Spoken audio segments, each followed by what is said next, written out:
Welcome to Marple Whispers, where every story is more than a tale, it's a trap. I'm Sean, and as you listen, remember, Miss Marple taught us one thing: nothing is ever quite what it seems. Two inseparable women escaped to the misty Cornish cliffs for a dream vacation. Eleanor, the wealthy widow commanding the spotlight, and Clara, her timid shadow of a companion. But one fateful evening, a scream echoes over the crashing waves. Clara plunges to her watery grave. Or does she? Enter Miss Jane Marple, the unassuming spinster detective from sleepy St. Mary Mead, whose razor-sharp mind unravels a web of deceit.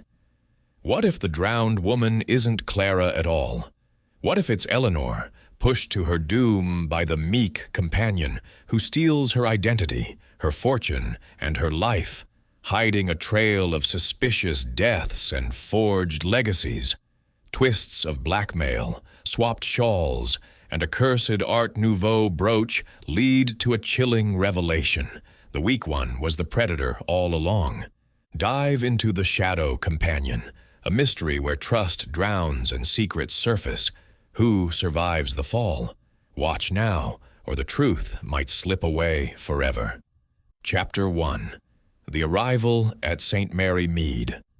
The village of St. Mary Mead lay nestled in the gentle folds of the English countryside, a place where time seemed to dawdle like an old gossip over afternoon tea. Cottages with thatched roofs huddled along winding lanes, their gardens bursting with hollyhocks and roses that nodded knowingly in the breeze.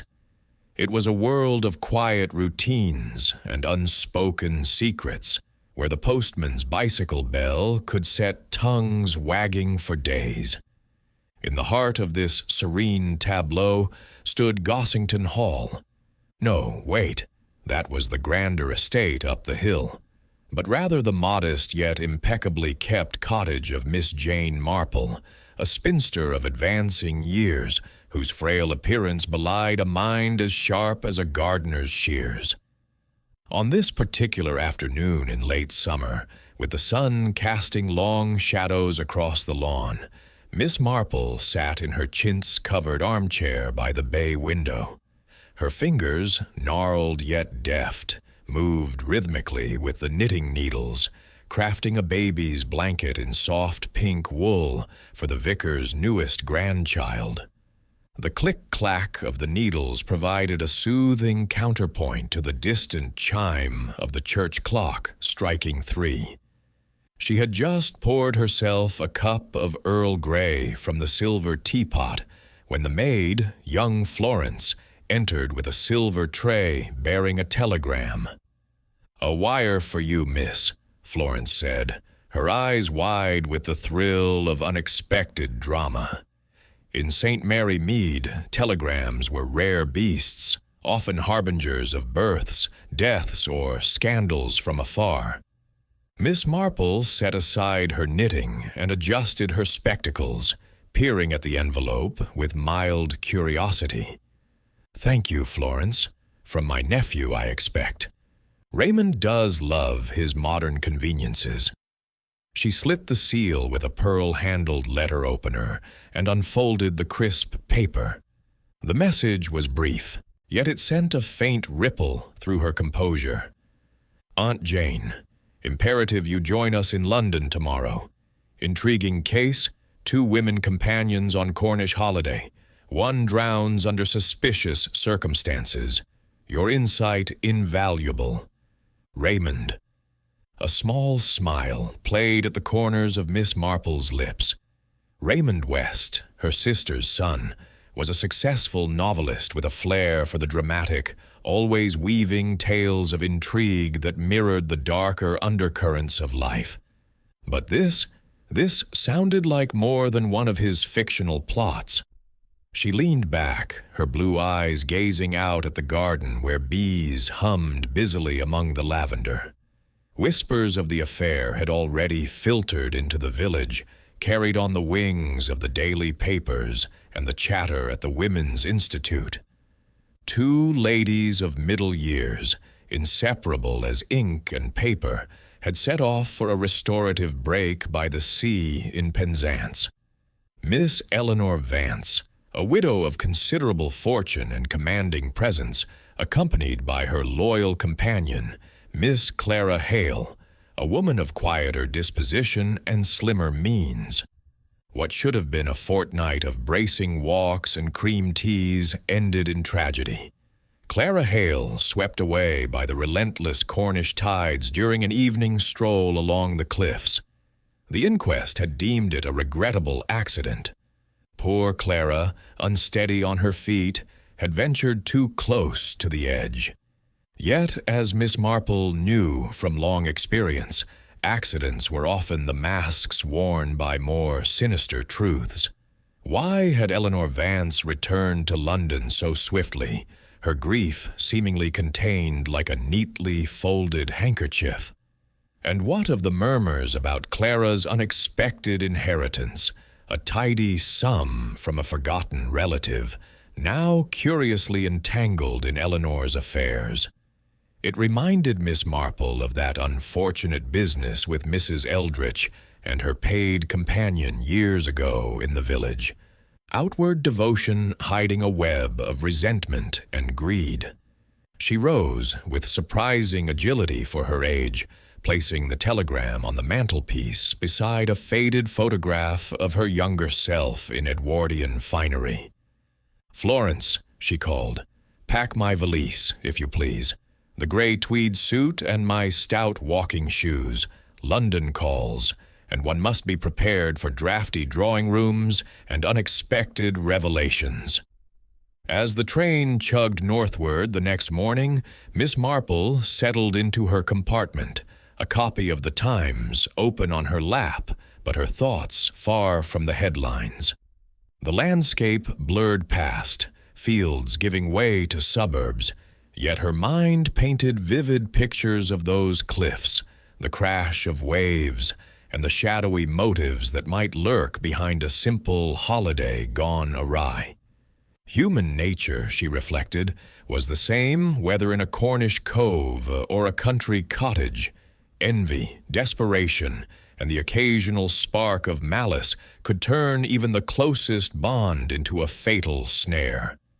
By the time the spires of London appeared on the horizon, Miss Marple's anticipation had sharpened to a keen edge. This was no idle visit. It was the opening gambit in a game where the stakes were truth itself. Chapter 2. The Gathering Storm. The train from St. Mary Mead pulled into Paddington Station with a hiss of steam and a clamor of porters shouting for fares, the great iron arches overhead echoing the bustle of London's ceaseless energy. Miss Jane Marple stepped down onto the platform, her valise in one hand and a sensible umbrella in the other, though the sky above was a clear, if smog-tinged blue. She had always found the capital a whirlwind of contrasts, elegant carriages jostling with ragged newsboys, the scent of roasted chestnuts mingling with the acrid tang of coal smoke. It was a far cry from the tranquil lanes of her village, yet she navigated it with the quiet assurance of one who had seen the world without ever straying too far from her garden gate. A cab whisked her through the thronged streets, past the grandeur of Hyde Park, where nannies pushed prams and gentlemen in top hats strolled with purpose. Raymond West's townhouse stood in a fashionable square off Kensington Gardens, its facade of white stucco and black wrought-iron railings, speaking of modest prosperity earned from the ink of best-selling novels. As the door swung open, Raymond himself greeted her, his face alight with that boyish enthusiasm which had endeared him to readers and exasperated his more practical aunt. "Aunt Jane, you've come just in time. The storm is brewing, as they say in my latest thriller." He kissed her cheek and took her bag, leading her into a drawing room bathed in the golden light of late afternoon. The space was a testament to modern taste, walls lined with bookshelves groaning under volumes of poetry and philosophy, a Persian rug underfoot, and a mantelpiece adorned with African masks from Raymond's travels. His wife, Joan, a striking woman with bobbed hair and an artist's eye, rose from a chaise longed to embrace her. "How lovely to see you, Aunt Jane. Raymond's been pacing like a caged lion since that telegram arrived. Tea?" Miss Marple nodded graciously, settling into a plush armchair that overlooked the square. "Thank you, my dear. And how is your painting coming along? I hear you've had an exhibition in Chelsea." Joan poured from a delicate porcelain pot, her movements fluid and unhurried. "Oh, it's been a whirl. Critics raving about the abstracts, though between us, I suspect they haven't a clue what they mean." She laughed lightly, handing over a cup. "But enough of that. Raymond insists this mystery will eclipse even your village scandals." Raymond perched on the arm of a sofa, his eyes sparkling. "Indeed it will, Aunt Jane. Picture this. 2 women, bound by companionship yet divided by fortune, escape to the wild Cornish coast. The sea, relentless and unforgiving, claims one. But was it the waves or a human hand that sealed her fate? It's straight from the pages of a Christie novel. Wait, no offense to our dear Dame Agatha, but you know what I mean." Miss Marple sipped her tea, her expression one of polite interest. She had long grown accustomed to Raymond's dramatic flourishes. They were, after all, the stuff of his trade. "Tell me more, dear boy." The newspapers were vague, merely a drowning, with no hint of foul play. Before Raymond could launch into his tale, the doorbell chimed, announcing the arrival of Sir Henry Clithering. The retired Commissioner of Scotland Yard entered with the solid stride of a man who had chased villains across continents, his mustache impeccably trimmed, and his eyes keen beneath bushy brows. He bowed over Miss Marple's hand with old-world courtesy. "Miss Marple, a pleasure as always. Your nephew roped me into this gathering, said it needed a touch of yard expertise, though I suspect it's your village wisdom we'll rely on." They were soon joined by Inspector Derek Craddock, a younger man with a sharp jaw and a notebook perpetually at the ready, his promotion owing much to Sir Henry's mentorship. Craddock had a reputation for dogged persistence, though Miss Marple noted a flicker of uncertainty in his gaze as he shook hands, perhaps the weight of unsolved cases pressing upon him. As the group settled around the low table, laden now with scones and clotted cream, Raymond took the floor like a conductor before an orchestra. "Let us begin with the principals. Miss Eleanor Vance, aged 55, widow of the late Arthur Vance, who made his pile in shipping before succumbing to a heart ailment. Or was it?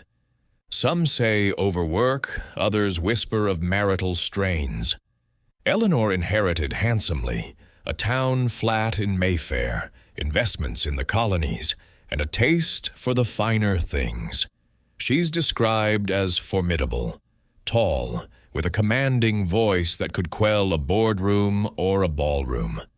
Sir Henry nodded, lighting his pipe with a match that flared brightly in the dimming light. "I've met her type before, women who rule their households like empires. And the companion? Miss Clara Hale," Raymond continued, his voice dropping to a conspiratorial tone. 48, unmarried, from a faded genteel family in Devon. She's been Eleanor's shadow for 5 years, arranging teas, managing correspondence, enduring the whims of her employer. Quiet, mousy even, with spectacles and a habit of fading into wallpaper. No fortune to speak of, save a small annuity. But recently, here's the intrigue. She came into an unexpected legacy from a distant aunt, not vast, but enough to tempt fate. Miss Marple set down her cup, her fingers interlacing thoughtfully. And the holiday? What prompted such a jaunt to Cornwall? Craddock flipped open his notebook, his pen scratching as he consulted notes. Rest and recuperation, or so Eleanor claimed. Clara had been unwell, nervous complaints, dizzy spells. The doctor recommended sea air. They booked into the Cliffside Hotel in Penzance, a respectable establishment with views over Mounts Bay. Witnesses, hotel staff, fellow guests, saw them together. Walks, along the promenade, meals in the dining room. Eleanor led, Clara followed. No quarrels noted, though one maid overheard a sharp word about packing. The room fell silent for a moment, broken only by the tick of the grandfather clock in the hall. Outside, the first hints of evening drew in, casting elongated shadows across the rug. Sir Henry puffed thoughtfully. The fatal evening, a stroll along the cliffs after supper. The path is narrow, treacherous in places, with sheer drops to the rocks below. Clara, being frail, might have stumbled. Eleanor says she reached out, but the wind and waves were too strong. By the time help arrived, Clara was gone. Body washed up 3 days later, battered beyond easy recognition, identified by a locket and clothing. Joan shivered, drawing her shawl closer. How dreadful. To think of it, alone on those cliffs, the sea roaring like a beast. Raymond leaned forward, his face animated. But here's the rub. Eleanor seemed composed upon return. No hysterics, just quiet grief. And now she's handling Clara's affairs, the legacy, modest as it is. Why? Clara had no kin. Perhaps charity, as Eleanor says. Yet yard whispers suggest Eleanor's own finances aren't as robust as assumed. Bad investments post-war, debts mounting. Miss Marple's eyes, mild and observant, scanned the faces around her. She recalled a similar tale from St. Mary Mead, the domineering Lady Harrington and her devoted secretary, Miss Finch, who had vanished one foggy night near the river. It turned out to be embezzlement masked as tragedy. Human bonds, she murmured, can be as fragile as they are binding. Companions often see too much, know too much. Was there any sign of discord? Craddock hesitated, then nodded. A guest at the hotel mentioned Eleanor snapping at Clara over a misplaced brooch. Art Nouveau, quite valuable. Trivial, but tensions simmer. And physically, both women dark-haired, similar height and build. In poor light, one might mistake them. Sir Henry raised an eyebrow.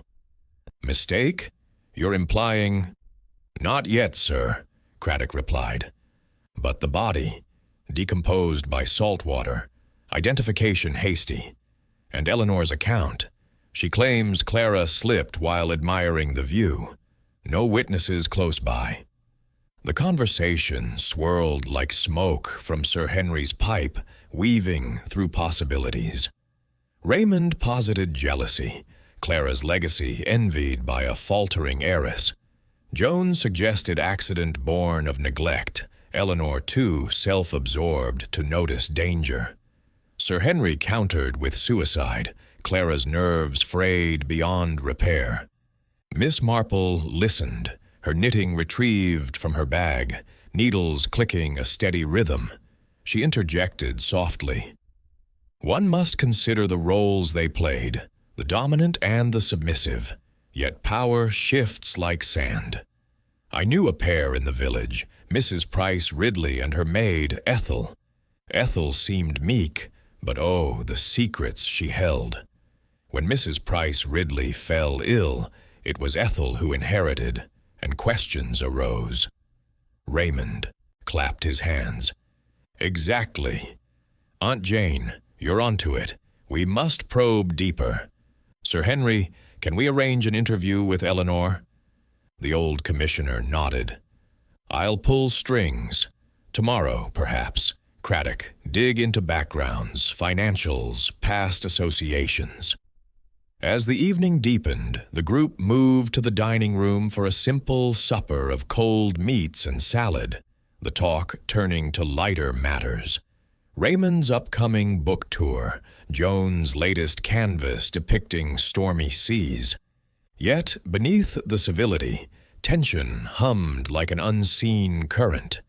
Miss Marple, picking at her plate, pondered the brooch mentioned earlier, a distinctive piece, perhaps a clue to ownership or motive. After dinner, as guests departed into the lamplit street, Sir Henry lingered. Miss Marple, your thoughts? Off the record. She smiled faintly, folding her napkin. Early days, Sir Henry, but storms gather slowly, dark clouds, distant thunder. Watch for the lightning strike. He chuckled. As cryptic as ever. Good night. Alone in her guest room, Miss Marple gazed out at the twinkling lights of London. The city never slept, much like the human conscience when burdened. She thought of Eleanor Vance, poised and grieving, and Clara Hale, silent in the depths. Which one truly commanded the stage? Sleep came fitfully, dreams of crashing waves and switched shadows. The next morning dawned crisp, with a hint of autumn chill. Raymond's household stirred early, breakfast a hurried affair of toast and marmalade. Craddock arrived promptly at 9, his face flushed with new intelligence. Sir, Miss Marple, I've been up since dawn, telephoned contacts in Devon, Clara Hale, or was it Hayes? A variation, perhaps. 10 years back, a Mrs. Lydia Forbes drowned in her bath. Companion, Clara Hayes. Inquest accidental, but Forbes left a bequest. Clara vanished shortly after. Raymond whistled. A pattern. Drownings follow her like faithful hounds. Joan, pouring coffee, paused. But if Clara's the victim now? Unless, Miss Marple said quietly, the victim isn't who we think. Sir Henry, arriving mid-morning, absorbed the news with a grave nod. We'll see Eleanor at noon, discreetly, no accusations. The cab ride to Mayfair was silent, each lost in speculation. Eleanor's flat occupied the top floor of a Georgian building, its entrance hall marble-floored and echoing. A maid ushered them into a salon furnished in Empire style. Heavy drapes, gilt mirrors, a grand piano silent in the corner. Eleanor Vance awaited them, seated regally in a high-backed chair, her dark dress severe yet elegant. Her face, lined with what might be sorrow or strain, held a composed mask. Commissioner Clithering, Inspector, and? Her gaze flicked to Miss Marple and Raymond. Family friends, Sir Henry said smoothly. Miss Marple has a knack for untangling knots. Eleanor's lips thinned. I see. About poor Clara. A tragedy. Utterly unforeseen.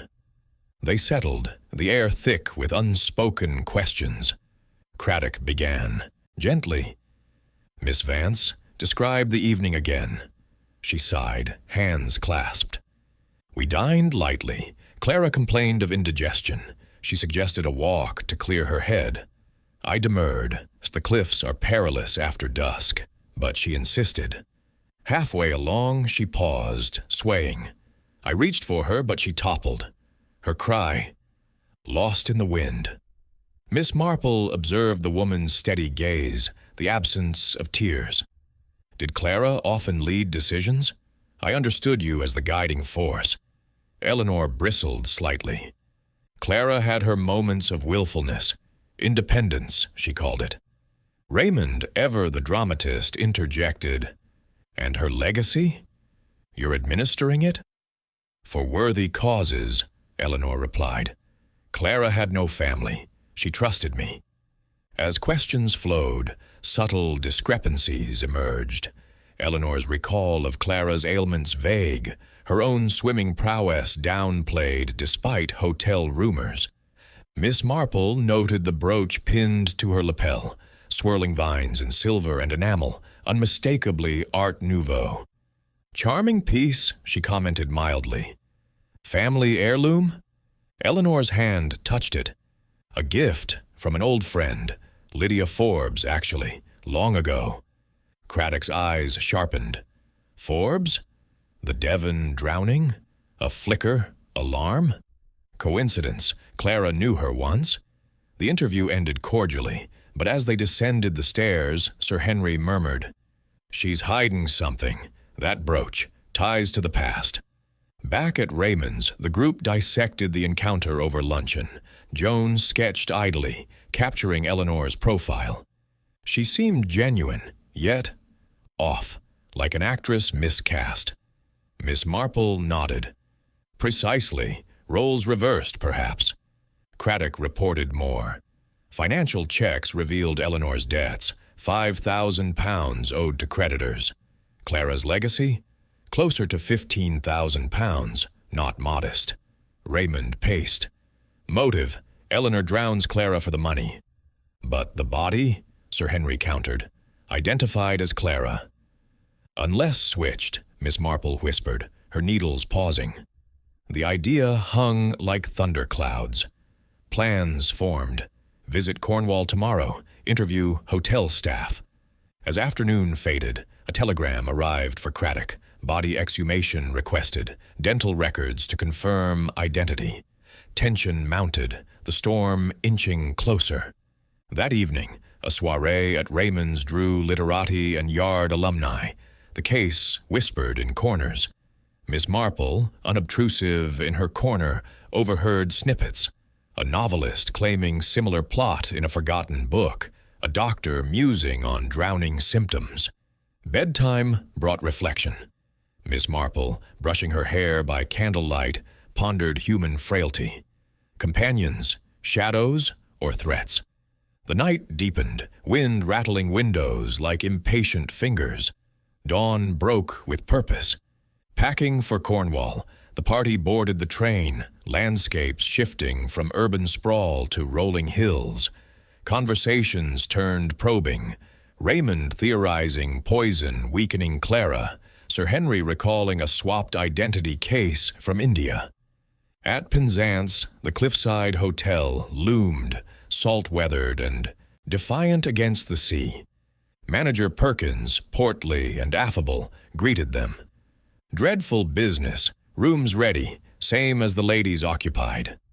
Touring the suite, Miss Marple noted details. Shared balcony overlooking cliffs, Clara's bed neatly made, Eleanor's cluttered with papers. Staff interviews yielded gems. A porter saw Eleanor, or was it Clara, arguing fiercely pre-walk. Voices raised about money, he confided. A chambermaid added. Miss Hale feared water, couldn't swim a stroke. Miss Vance teased her. Walking the cliffs, wind-whipping skirts, Miss Marple visualized the fall. The push, deliberate, masked as accident. Sir Henry agreed. But who pushed whom? Back at the hotel, a discovery. In Clara's drawer, a hidden letter fragment. Dearest Elle, beware E's schemes. Debts devour. Fragmentary, yet damning. As sun set over the bay, the group convened in the lounge, fire crackling. Craddock's wire, dental mismatch, body not Clara's. Gasps echoed. Then Eleanor drowned, Raymond exclaimed. Clara lives as her. Miss Marple smiled enigmatically. The storm breaks. The revelation propelled them forward, clues cascading like rain. But dangers lurked. Anonymous note slipped under door. Leave the dead be. Undeterred, they pressed on, the gathering storm of truth swirling around them. Chapter 3. Echoes from the Past. The morning after the intense gathering at Raymond's townhouse, Miss Jane Marple awoke to the soft patter of rain against the window panes. a gentle London drizzle that blurred the outlines of the Kensington rooftops. She dressed methodically in her gray tweed suit, pinning a modest brooch to her lapel, a pearl cluster that had belonged to her mother, and selected a sturdy umbrella from the hall stand. Breakfast was a quiet affair, poached eggs on toast served by Joan, who chatted animatedly about a dream she'd had of swirling mists over Cornish moors, while Raymond buried himself in the morning papers, muttering about stock fluctuations that mirrored the precarious finances of their suspects. "I shall visit the British Library today," Miss Marple announced as she dabbed her lips with a napkin. "Old records often whisper truths that living voices dare not utter. One never knows what echoes might resound from the past." Raymond looked up, his novelist's imagination ignited. "Splendid, Aunt Jane, digging into dusty archives, like a literary archaeologist unearthing buried scandals. Shall I accompany you? I could spin it into a scene for my next book." She shook her head with a fond smile. "No, dear boy. Solitude sharpens the senses. Besides, you and Joan have that gallery opening this afternoon.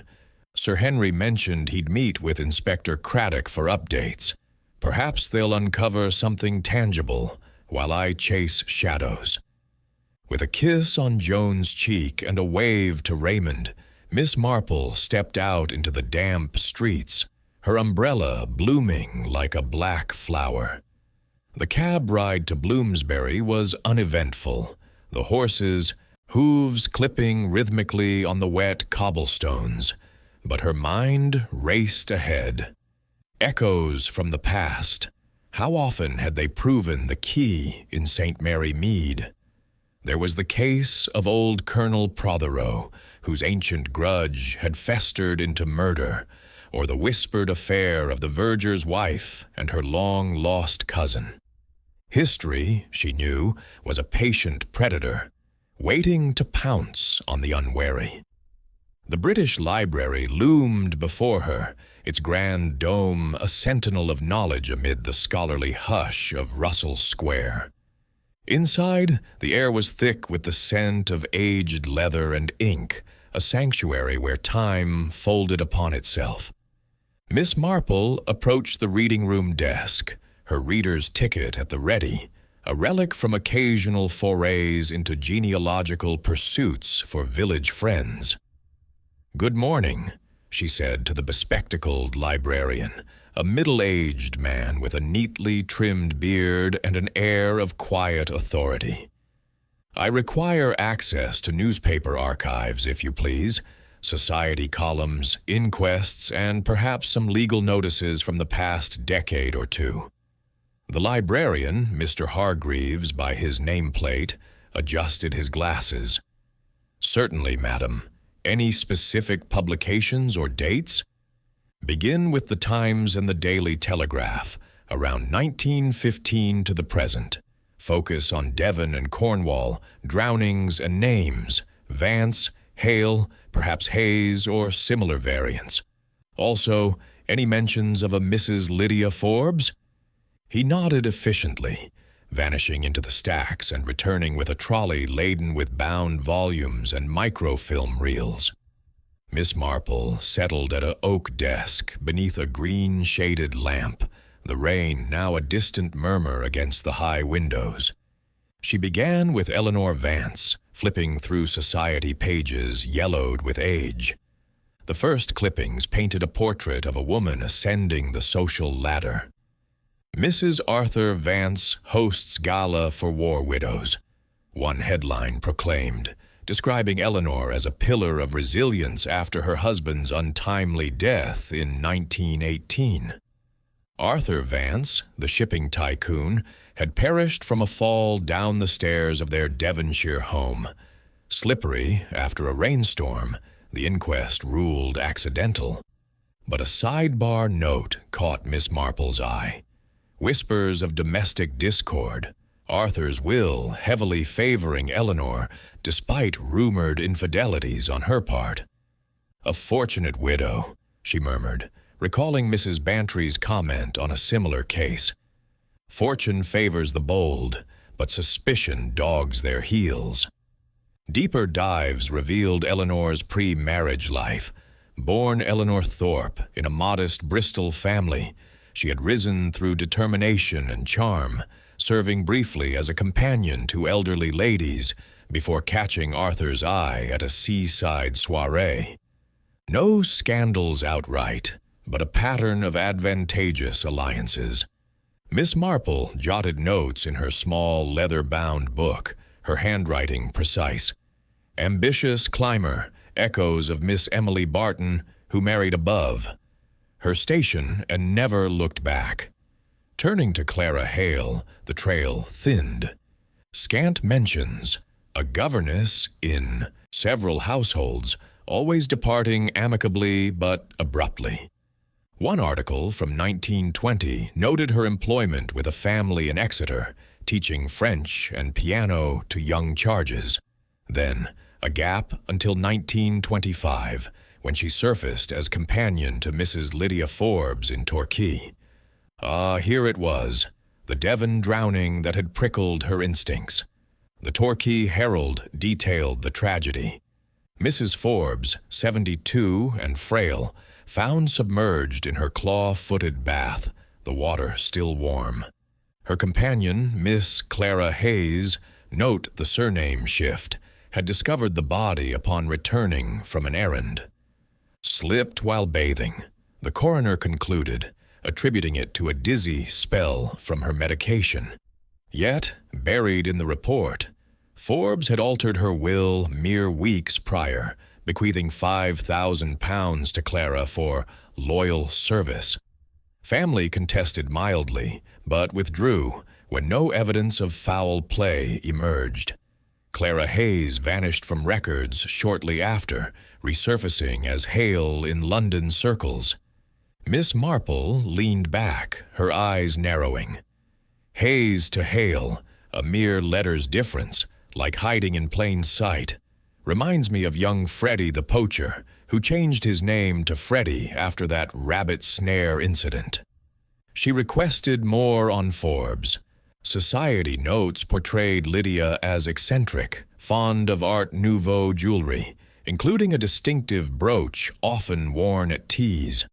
A grainy photograph accompanied one piece, yes, swirling vines in silver, identical to the one on Eleanor's lapel during their interview. Excitement stirred within her, a quiet thrill akin to spotting a rare bird in the garden. But caution tempered it. Echoes could deceive, like the misleading calls of cuckoos. She delved further, cross-referencing drownings in the region. Another case from 1919. A Miss Agatha Trent, companion to Lady Beaumont in Plymouth, drowned during a boating outing. Trent's name, Clara Thorne, another variant? No, coincidence perhaps, but the pattern nagged. Weak companions meeting watery ends, survivors inheriting modestly. Hours slipped by, the library's hush broken only by the rustle of pages and occasional coughs from fellow researchers.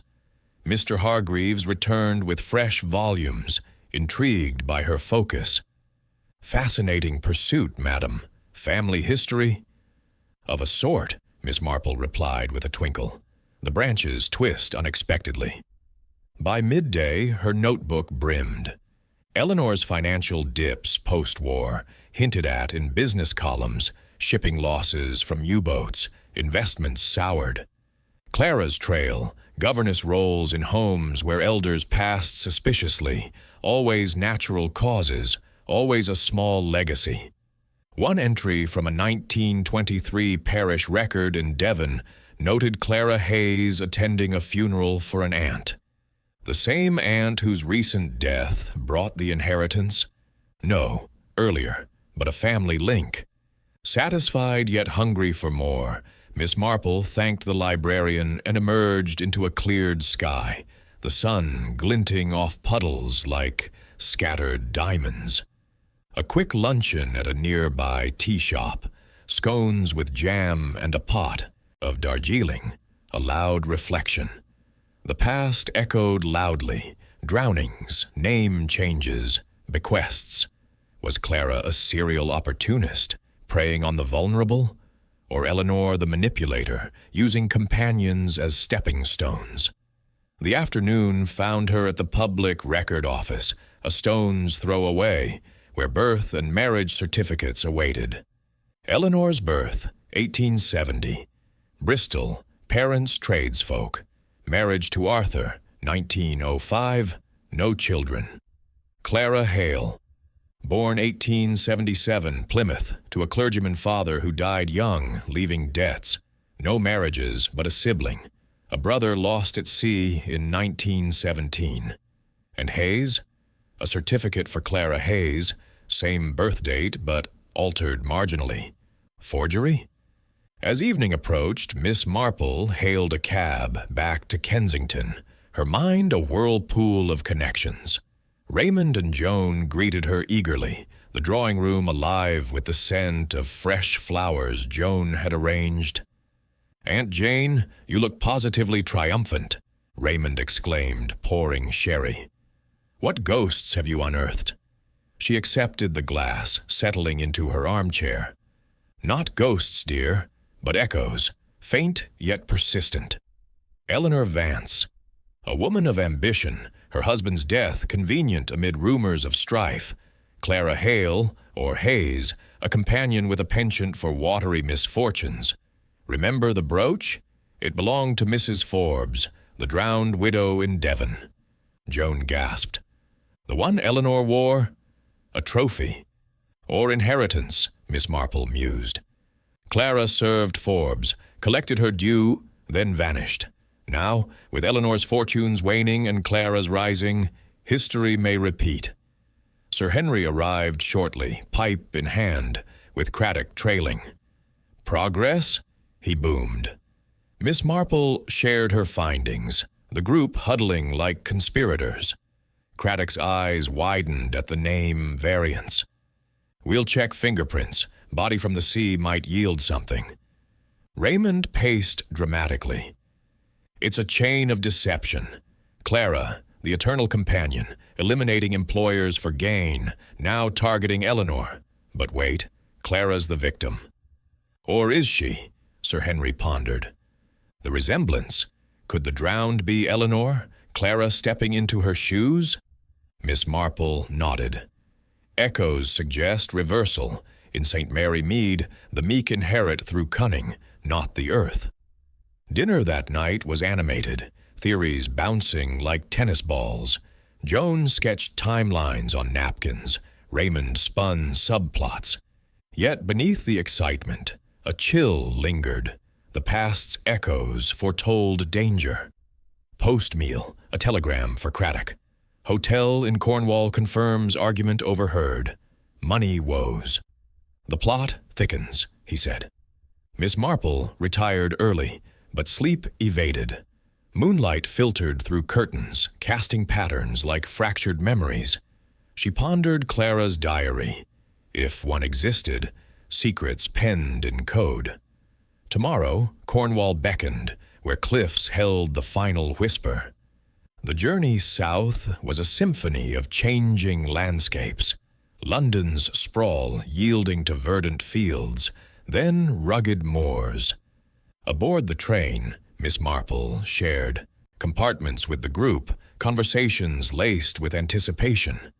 At Penzance, the sea air invigorated, waves crashing like applause.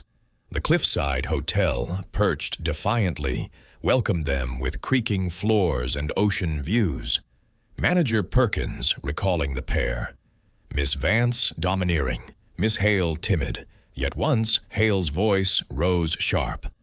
Chambermaids whispered, Clara's fear of heights, Eleanor's insistence on the walk.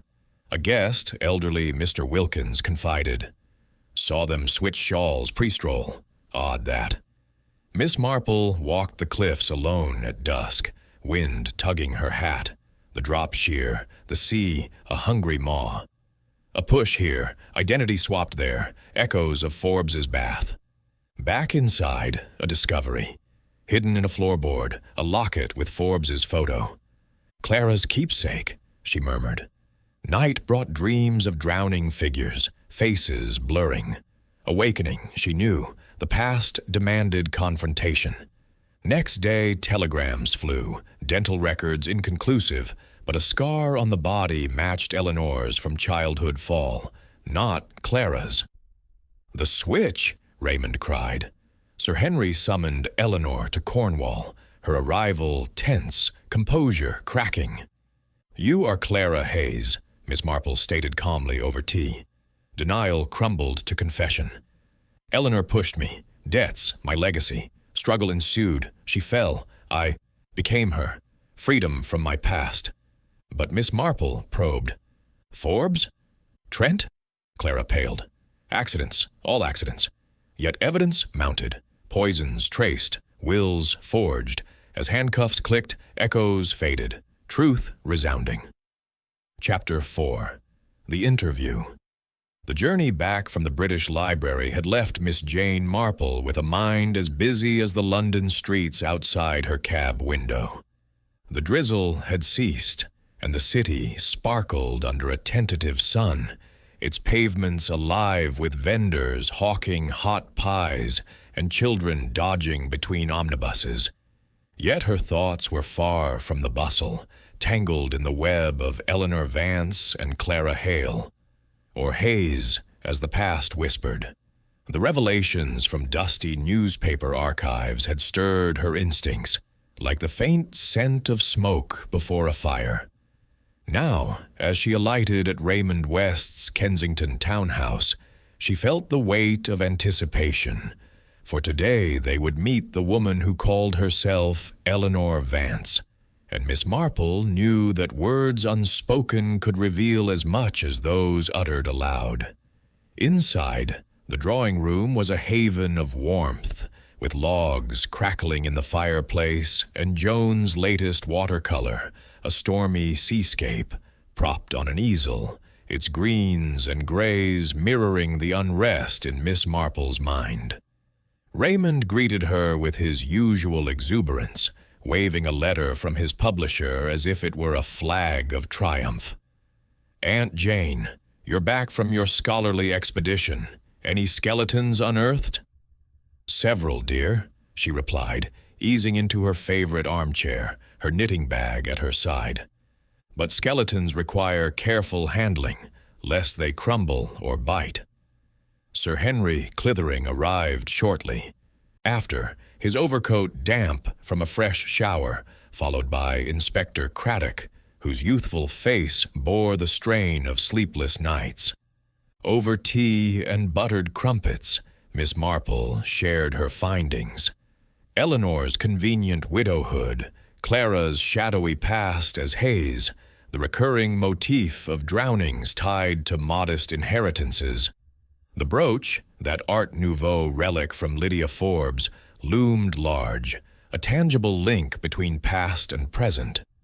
"We're off to Mayfair," Sir Henry announced, checking his pocket watch. "Eleanor Vance has agreed to see us at her flat. No formal summons yet, just a friendly chat to gauge her story." Craddock nodded, his notebook already open. "I've telegraphed Penzance for more on the hotel staff's accounts. Something's off. Eleanor's composure post-drowning doesn't sit right." Joan, arranging a vase of chrysanthemums, shivered. "It's eerie, isn't it? A woman loses her companion yet carries on as if it were a misplaced glove."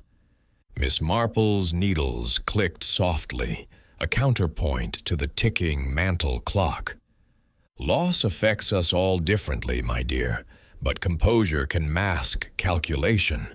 I recall Mrs. Eldridge in St. Mary Mead. Her husband passed, and she was all smiles at the funeral, yet later we found she'd planned his exit." Raymond, ever theatrical, clapped his hands. "A villainess in widow's weeds. Aunt Jane, you must write a novel." She smiled faintly.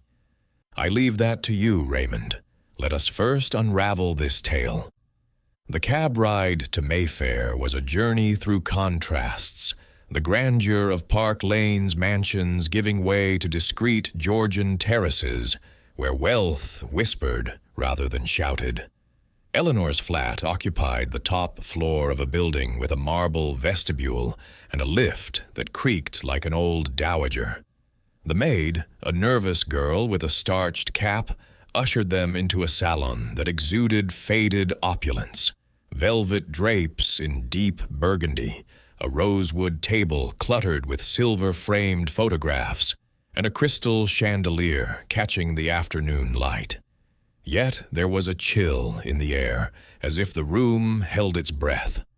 Eleanor Vance stood to greet them, a tall figure in a tailored black dress, her hair swept into a severe chignon streaked with silver. Her face was handsome rather than beautiful, with high cheekbones and eyes that held a guarded intensity. The brooch, those swirling vines of silver and enamel, gleamed on her lapel, a silent witness to secrets. "Commissioner Clithering, Inspector Craddock," she said, her voice low and measured. "And your companions?" "Miss Marple, a family friend with a keen interest in human nature," Sir Henry replied smoothly. "And Mr. West, a writer of some note." Eleanor's lips curved slightly, not quite a smile. "A writer? I trust this isn't material for a novel. Please, sit." They arranged themselves on a suite of brocade chairs, the maid bringing a tray of tea things that clinked faintly. Eleanor poured, with practiced grace, her hands steady but calloused, unusual for a woman of her supposed station. Miss Marple noted this, her eyes flicking to the photographs. Eleanor, in her youth, radiant at a garden party. Eleanor with Arthur Vance, his face stern, but none of Clara Hale. A curious omission. "We're here about the tragedy in Penzance," Sir Henry began, his tone genial but probing. "A terrible loss, Miss Vance. Could you recount the evening for us?" Eleanor sighed, setting down the teapot. "Of course, Clara and I had grown close over the years. She was more sister than servant. Her health had been poor, dizzy spells, nerves frayed by city life. The doctor suggested sea air, so we booked into the Cliffside Hotel. That evening, after a light supper, Clara insisted on a walk along the cliffs. I warned her, the paths are narrow, the wind fierce, but she was stubborn. We reached a point overlooking the bay, the moon bright on the water. She stepped too close, swayed, and before I could grasp her, she fell. Her cry was swallowed by the waves. Her voice trembled slightly, but her eyes remained dry, fixed on a point beyond the room. Craddock scribbled notes, his pen scratching like a beetle. "You tried to save her, you said?" "I reached out," Eleanor replied, her fingers tightening around her teacup. "But the cliff edge crumbled. I shouted for help, but by the time the hotel staff arrived, she was gone." Miss Marple tilted her head, her voice soft as a breeze. "Miss Hale was frail, you say? Did she often take such risks?" Eleanor hesitated, a flicker crossing her face. "Not often, but she had moments of defiance, wanted to prove herself, perhaps. I indulged her." "And her past?" Miss Marple pressed gently. "Did Clara ever speak of it? Old employers, perhaps troubles?" Another pause, longer this time. "Once or twice. She mentioned a difficult time with a family in Devon. Nothing specific. Clara was private, loyal. She lived for our little world." Craddock leaned forward. "And her inheritance?" "A sum from an aunt, we understand. You're managing it?" Eleanor's composure held, but her knuckles whitened. "For charity, as Clara would have wished. She had no kin, and I felt it my duty. A modest sum, really, hardly worth mentioning." Miss Marple's needles paused, her gaze lingering on the brooch. That piece you wear, most striking. A gift, you said? Eleanor touched it absently. Yes, from an old friend, Lydia Forbes. We corresponded years ago. Clara knew her too, small world.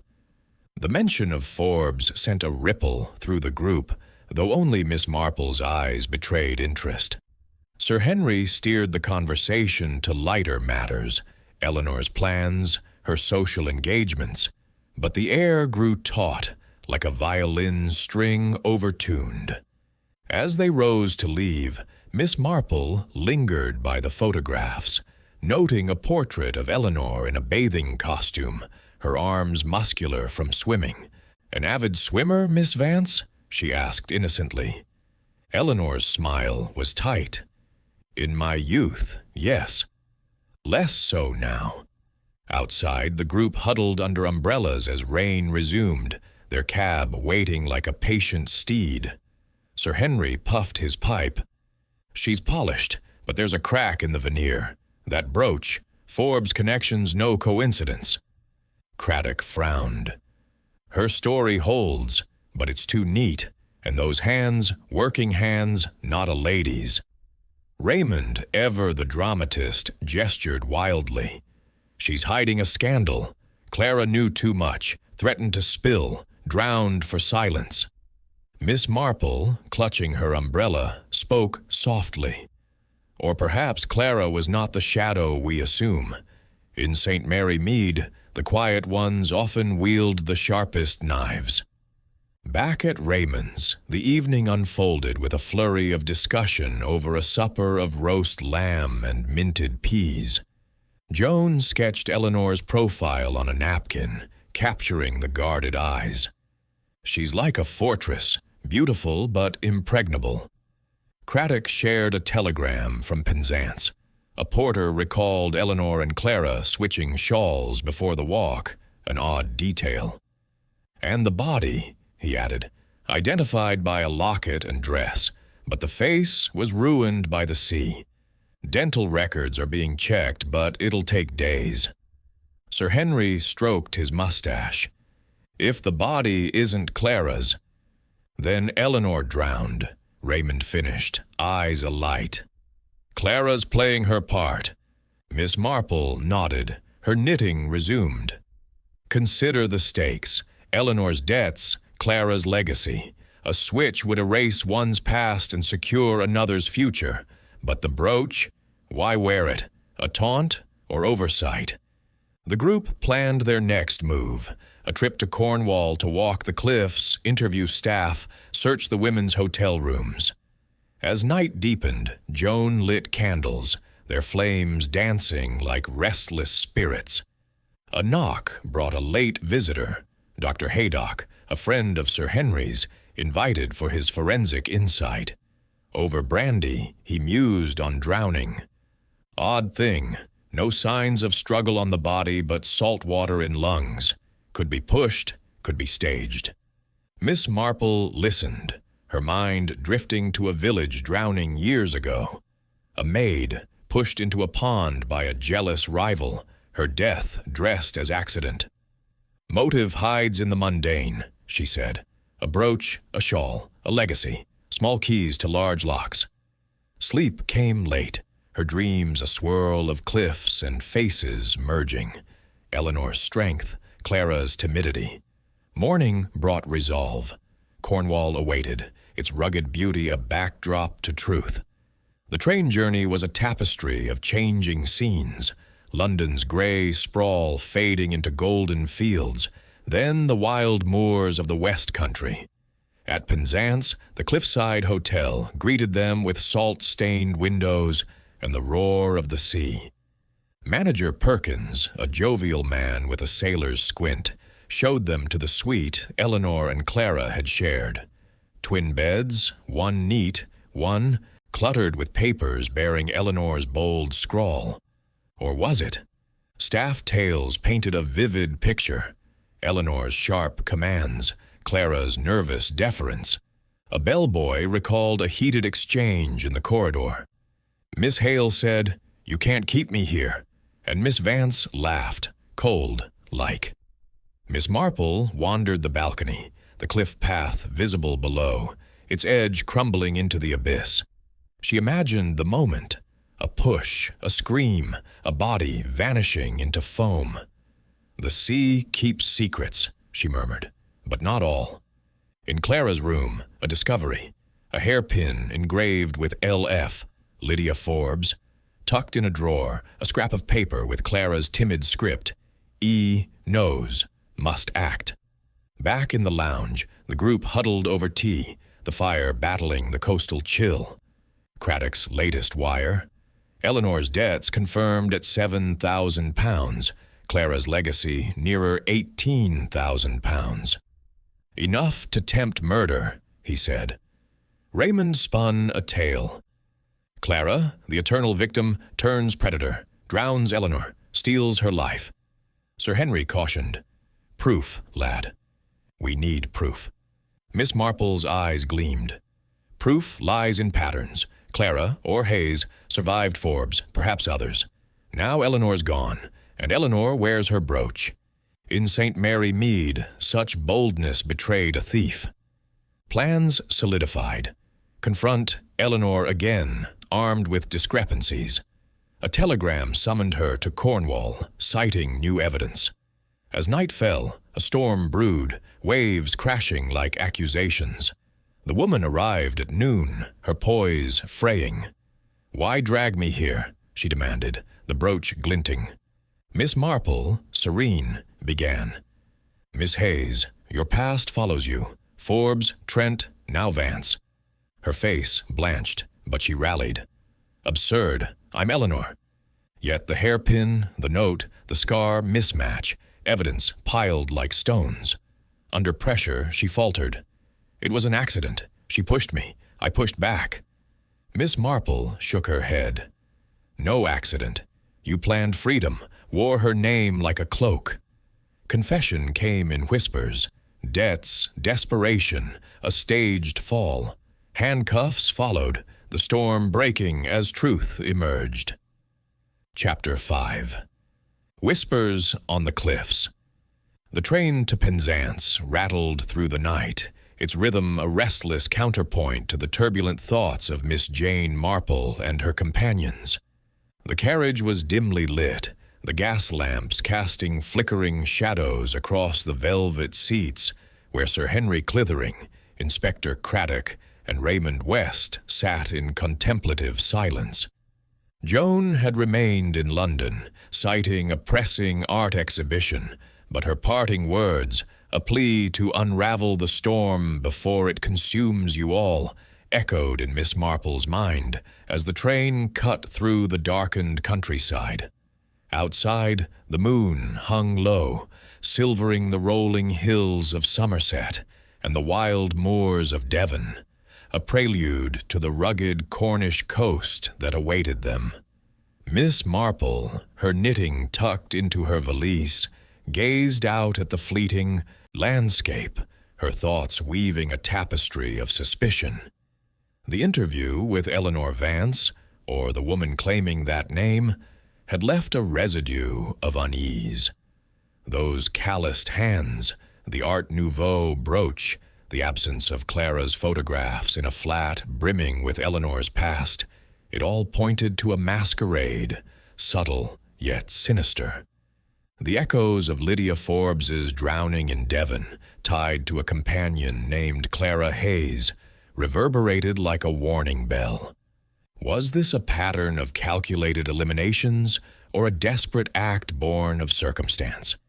Miss Marple knew from her St. Mary Mead days that truth often hid in the mundane, a glance, a gesture, a misplaced trinket. The cliffside hotel in Penzance greeted them at dawn, its whitewashed facade perched defiantly above the churning Atlantic. The air was sharp with salt and the cries of gulls, the cliffs below jagged and unforgiving. Manager Perkins, his face weathered like the rocks, welcomed them with a blend of hospitality and wariness.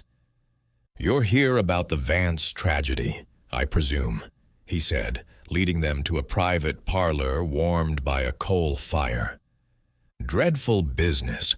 Rooms are ready, the same ones Miss Vance and Miss Hale occupied, kept as they left them. Sir Henry, puffing his pipe, nodded. We'll need to speak with your staff, Perkins, anyone who saw the ladies that day. Of course, sir. Most are still here. Season's not over yet. Perkins hesitated, then added, There's been talk among them. Odd things noticed, not mentioned at the inquest. Miss Marple's eyes twinkled behind her spectacles.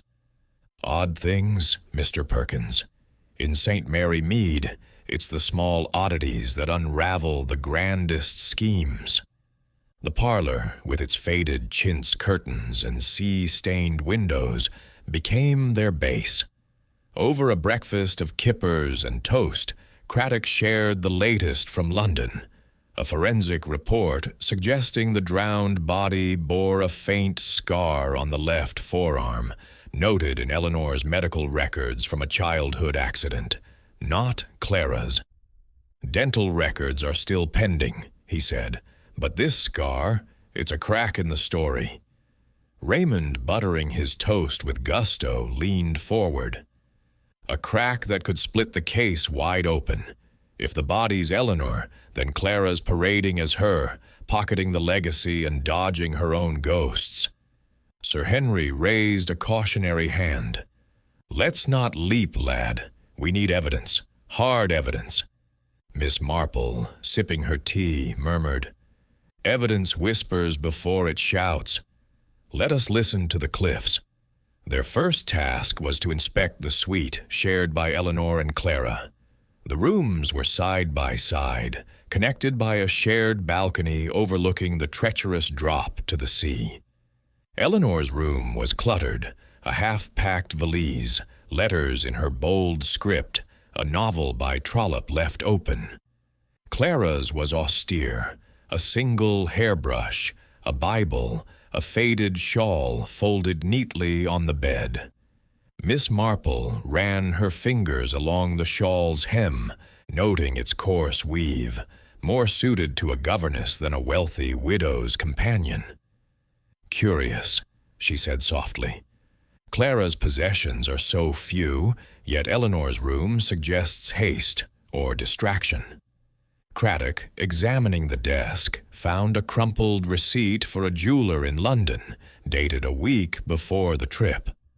Repairs to an Art Nouveau brooch, he read. Could it be the one Eleanor wore? Sir Henry frowned. Why repair a gift from Forbes now? Unless it was Clara's, reclaimed after the fall. The group moved to the balcony, the wind tugging at their coats. Below, the cliffs plunged into a frothing sea, the path narrow and crumbling. Miss Marple imagined the scene.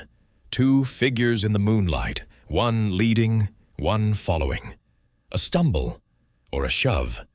She recalled a village girl, pushed into a stream by a rival, the act masked as a slip. The sea is a convenient accomplice, she mused, swallowing screams and secrets alike. Their interviews with the hotel staff began in the dining room, where a fire battled the coastal chill. The head chambermaid, Mrs. Trelawney, a stout woman with a Cornish burr, spoke first. Miss Vance was the leader, sharp-tongued, always giving orders. Miss Hale trailed like a ghost, pale and jumpy. That last day I heard them in the corridor. Miss Hale said, "I won't go near the edge."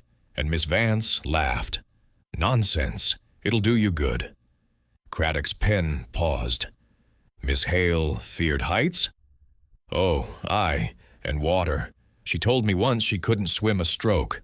Made a fuss when the bath was too full."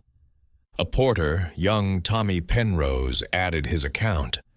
Saw them leave for the walk just after sunset. Miss Vance wore her fancy shawl.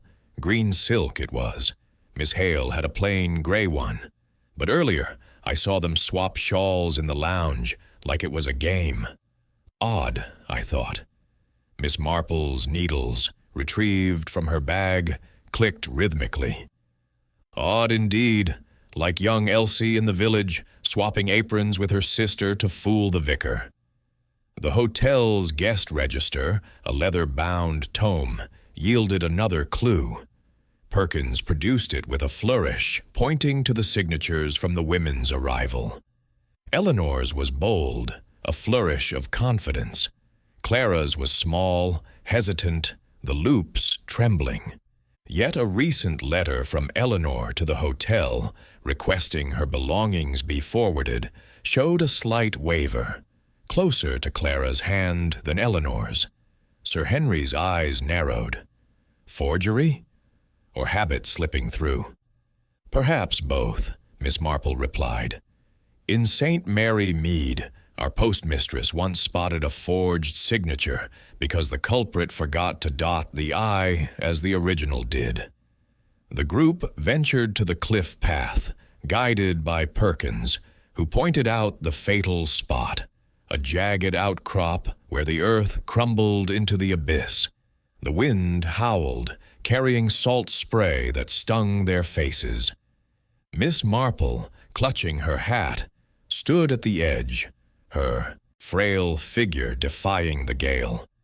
Here, she said, where one pushed and one fell. But which was which? Raymond, shivering, gestured dramatically.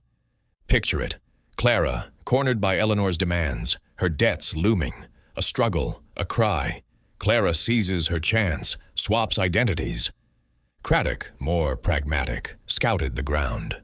No signs of a struggle, no torn fabric, no marks, but the tide would have washed evidence away. Back at the hotel, a luncheon of fish, pie, and cider fortified them for further inquiries. A barmaid, Jenny Polwith, shared a memory.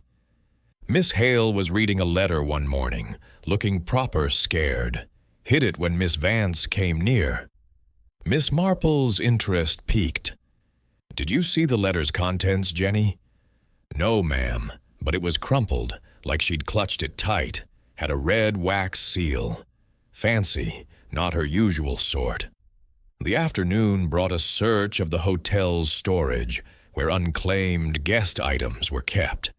Among dusty trunks, Miss Marple found a locked box labeled Hale. Craddock, with Perkins's permission, pried it open, revealing a diary bound in cheap leather. Its pages were sparse, Clara's timid script detailing mundane duties. E insists on new gowns, costly. E speaks of debts, expects my help. But one entry chilled them. E knows of LF, threatens to expose unless I comply. I fear her strength. LF, Lydia Forbes, Sir Henry muttered. Clara's past catching up. Another entry, dated the day before the walk. Must act before it's too late. The cliff's call. Raymond gasped. She planned it. Clara lured Eleanor to her doom.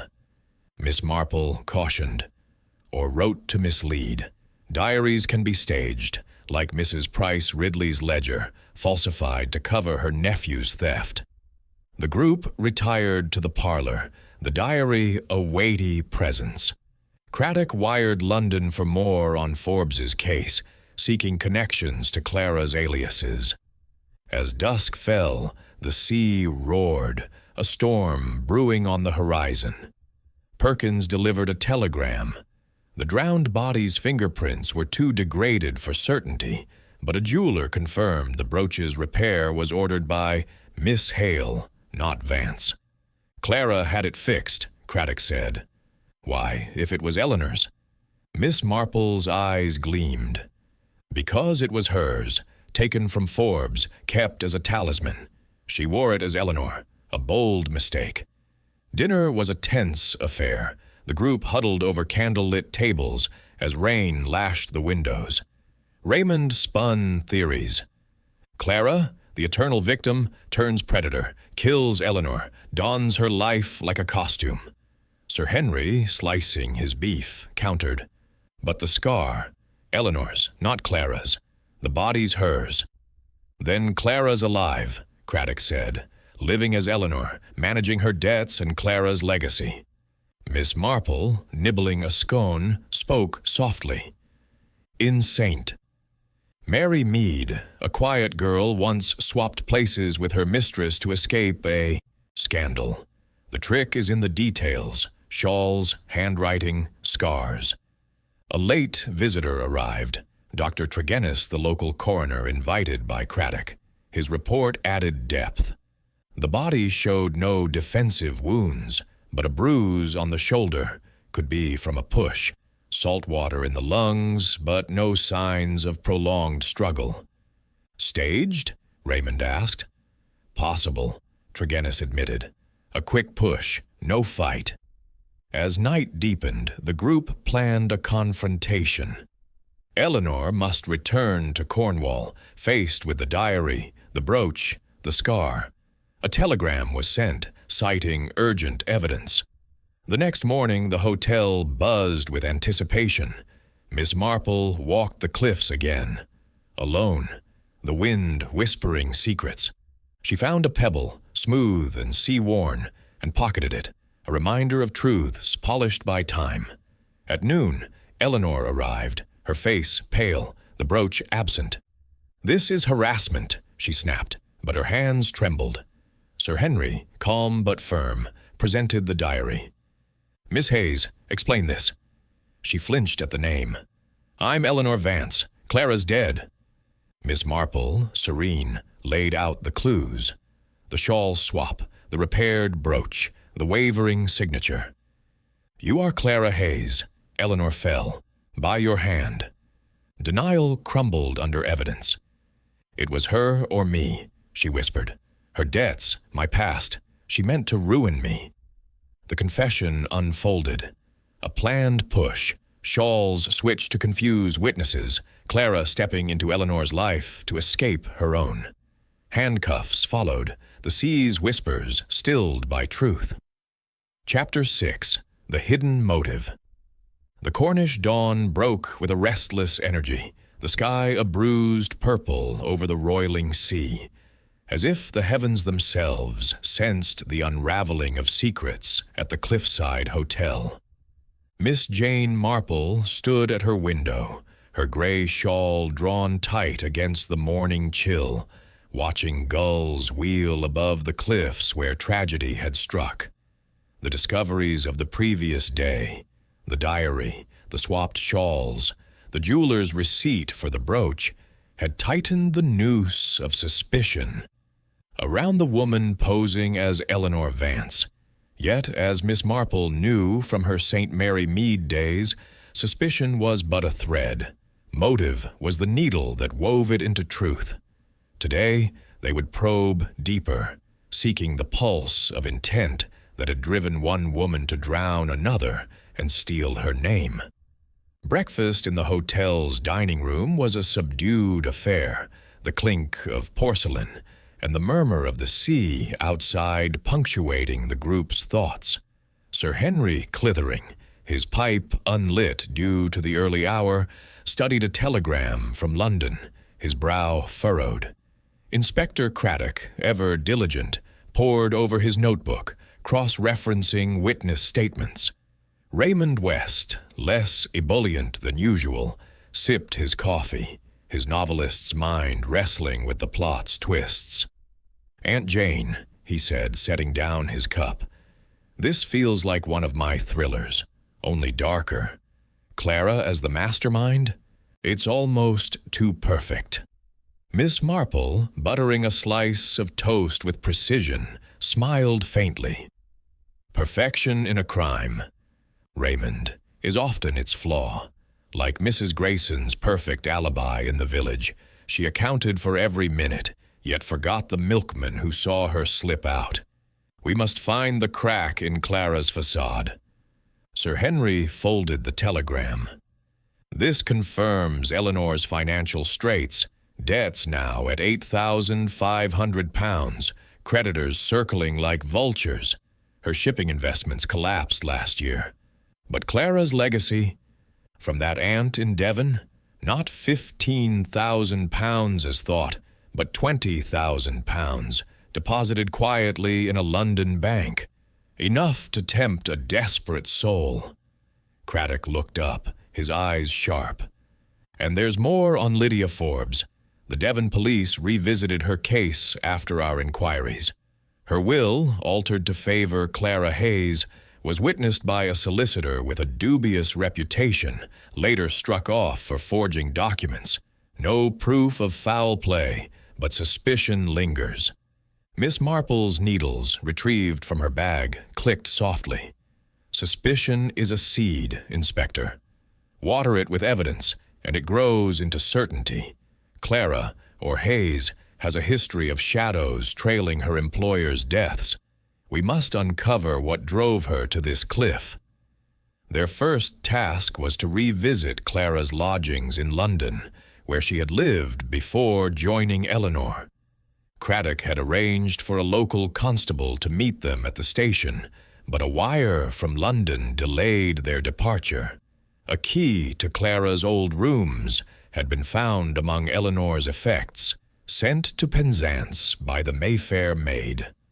Odd, Craddock mused, that Eleanor kept it. Not odd if Clara is Eleanor now, Raymond said, his voice low with excitement. She'd need access to tie up loose ends. The train to London was a swift affair, the Cornish cliffs giving way to gentler landscapes as they sped through Devon's green valleys. In London, the group hailed a cab to Clerkenwell, where Clara had rented a modest room in a boarding house run by a Mrs. Pym, a widow with a penchant for gossip. The house was narrow, its paint peeling, but the interior was scrupulously clean, with lace doilies on every surface and a faint smell of lavender polish. Mrs. Pym, plump and voluble, greeted them with a mix of curiosity and caution. Miss Hale, quiet as a mouse she was, paid on time, never a fuss, left sudden-like to join that fancy lady Mrs. Vance. I kept her things a month, then boxed 'em when no one claimed 'em. She led them to an attic storeroom, where a trunk marked C.H. sat among cobwebs. Craddock, with Mrs. Pym's permission, broke the rusty lock, revealing a sparse collection. A faded dress, a prayer book, and a locked diary, its leather cover worn but intact. Sir Henry produced the key from Eleanor's effects, and it turned with a satisfying click. The diary's pages were a revelation, written in Clara's hesitant script, but with a growing intensity. Early, entries detailed her life with Eleanor. E demands new gowns, though her accounts are strained. E speaks of selling the Mayfair flat, creditors press. But later passages turned darker. E knows of Torquay, LF's death. She threatens to tell if I don't lend my legacy. I cannot escape her shadow. Miss Marple's eyes narrowed as she read aloud a chilling line. The cliffs offer freedom. I must act or be lost. Raymond gasped. She planned it. Blackmailed by Eleanor, she turned the tables, Sir Henry cautioned, or wrote it to mislead. A diary can be a prop, like that forged letter in the Banbury case. Miss Marple nodded. Indeed, like young Clara.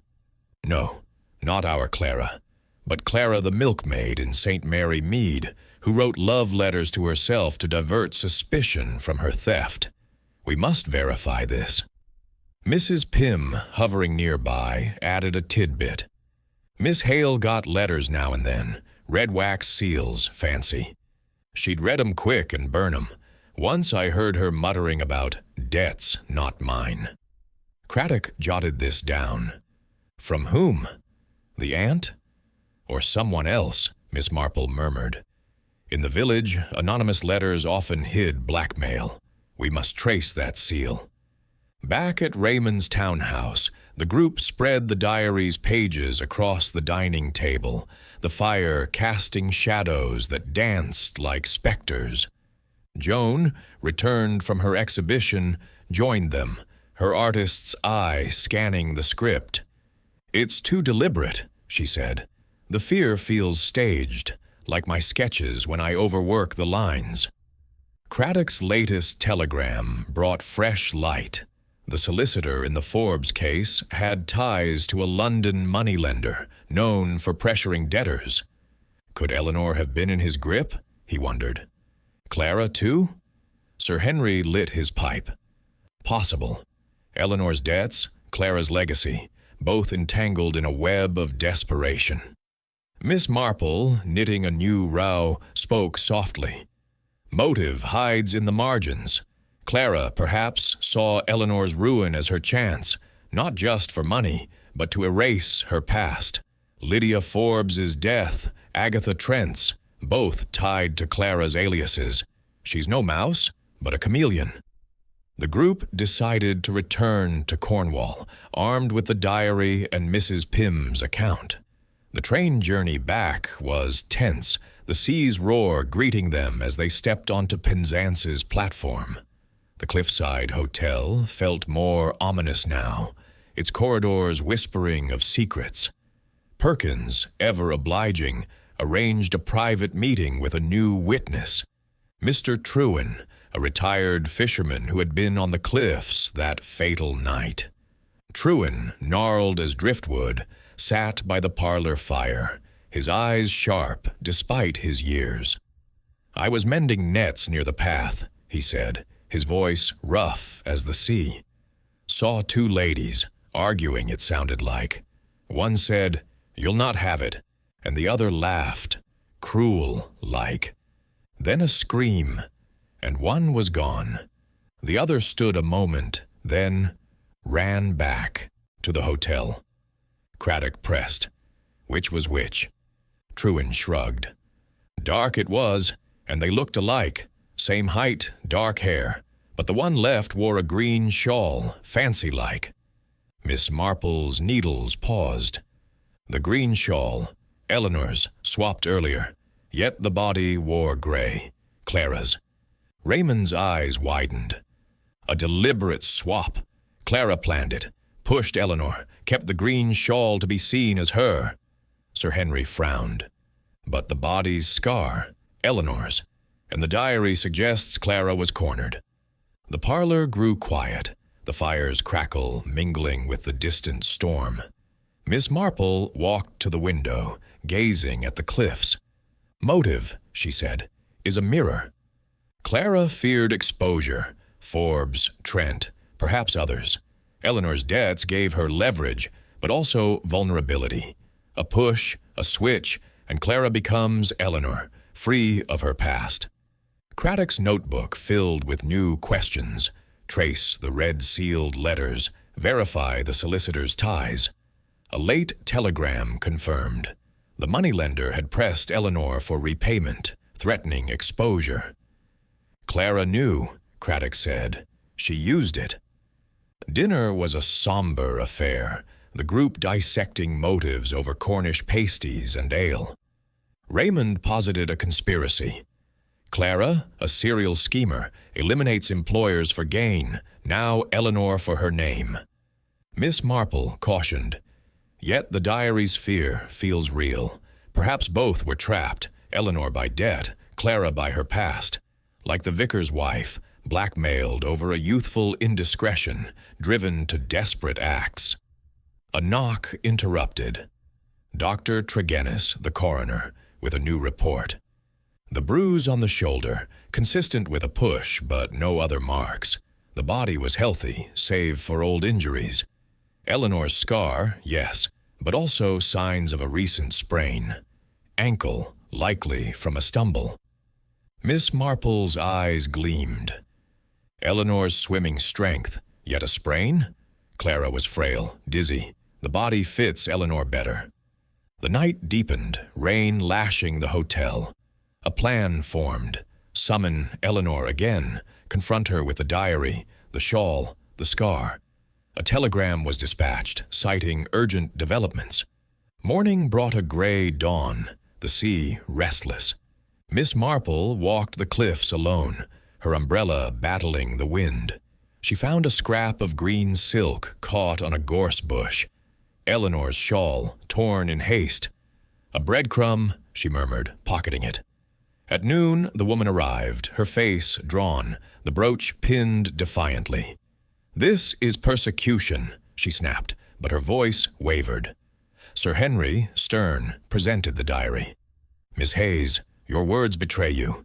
She flinched. "I'm Eleanor. Clara fell. Accident." Miss Marple, calm as the eye of a storm, laid out the evidence: the shawl swap, the brooch's repair, the scar, the silk scrap. "You pushed Eleanor, Clara. Her debts, your past. You saw a way out." Her composure cracked, tears welling. "She meant to ruin me. Knew of Forbes, demanded my money. We struggled. She fell. I took her place." Craddock pressed. "And Forbes? Trent?" "Accidents," she whispered, but her eyes betrayed guilt. Handcuffs followed, the motive laid bare. A chameleon shedding skins, each death a step toward freedom, until the cliffs claimed the truth. Chapter 7. The Confrontation. The cliffside hotel, perched like a sentinel above the Cornish sea, seemed to brace itself against the gathering storm as Miss Jane Marple and her companions prepared for the final act of their investigation. The sky was a tumult of slate-gray clouds, the wind howling with a ferocity that rattled the window panes and sent waves crashing against the cliffs below. Inside the hotel's private parlor, a fire roared in the grate, casting flickering shadows across the faces of Sir Henry Clithering, Inspector Craddock, and Raymond West, who sat in a semicircle, their expressions a mix of anticipation and unease. The diary, the shawl fragment, the jeweler's receipt, and the damning scar evidence lay on the table before them, a mosaic of clues pointing to a chilling truth. The woman they had interviewed as Eleanor Vance was, in fact, Clara Hayes, a chameleon who had shed her past to don a stolen identity. Miss Marple, seated by the window with her knitting in her lap, gazed out at the turbulent sea, her blue eyes sharp behind her spectacles. The revelations of the past days, the financial ruin of Eleanor, the legacy of Clara, the echoes of Lydia Forbes's drowning, had woven a tapestry of deception that now demanded a reckoning. She knew from her St. Mary Mead days that confrontations were delicate affairs, like pruning a rose bush. One wrong cut could ruin the bloom. Yet, the time for subtlety was past. Today, they would lay bare the hidden motive and expose the truth. Sir Henry, his pipe clenched unlit between his teeth, broke the silence. "She's due at noon, summoned by our telegram. We've got her on the ropes, diary, shawl, scar, but she's cunning. We need to press without pushing her to bolt." Craddock, his notebook open, nodded grimly. "I've wired London for more on the moneylender tied to Eleanor's debts. If Clara was entangled too, it strengthens motive. And the Devon police sent a sketch of Forbes's brooch, matches the one she wore exactly." Raymond, pacing by the hearth, couldn't resist a dramatic flourish. "It's a showdown straight from a penny dreadful. Clara, the meek companion, turns predator, drowning Eleanor to steal her life. Aunt Jane, you'll be our ace, your village wisdom against her guile." Miss Marple's needles clicked softly, a steady rhythm against the storm's chaos. "Guile, Raymond, is a mask worn by fear. Clara, or whoever she is, has woven a clever disguise, but every disguise frays at the edges, like young Tommy Pierce, who posed as a choir boy to pilfer the poor box, only to be caught by his muddy boots." The morning dragged, tension mounting as the clock ticked toward noon. Perkins, the hotel manager, bustled in with a tray of tea and scones, his face creased with worry. "Folks are talking," he confided. "Guests heard you're after Miss Vance, or whoever she is. One old gent swears he saw her on the cliffs last night, alone, staring at the sea like she was haunted." Miss Marple's interest peaked. "Alone, you say? curious. Did he note her attire? Perkins scratched his head. Said she wore a dark cloak, no brooch. Looked shaken, he reckoned. Sir Henry exchanged a glance with Craddock. Nervous, perhaps, knowing we're closing in. The parlor door swung open at precisely noon, admitting the woman they still called Eleanor Vance. She stood tall, her black dress severe, her hair pinned tightly, but the absence of the Art Nouveau brooch was stark, as if she'd shed a piece of her armor. Her face was pale, her eyes darting like a cornered animal's, yet she summoned a veneer of composure. "This is outrageous," she said, her voice sharp but brittle.